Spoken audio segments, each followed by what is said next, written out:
Meron tayong gagawin dito na isang Acer na laptop. Ang problema nito, no power, no display. Kahit ikabit natin yung kanyang cord, ayan o, sa charger,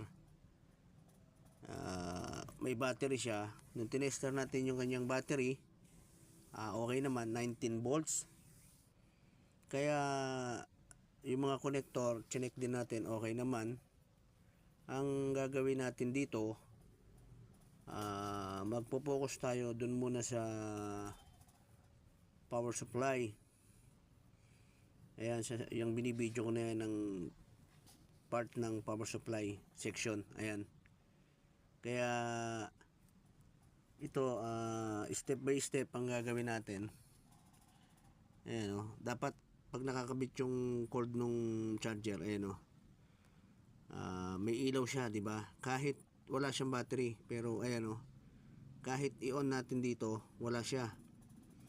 Ayan, ang sabi nung may-ari, napalitan na rin ito dati ng LCD ang issue. Kaya ang gagawin natin, i-check natin lahat step by step para malaman natin kung ano talaga yung kanyang problema. Ayan, i-analyze natin lahat para malaman natin. Ang full video nito ay sa aking YouTube channel, mga kabutingting. Subaybay nyo na lang para magkaroon kayo ng idea.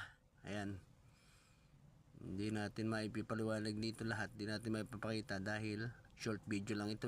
Maraming salamat sa inyong pagsuporta.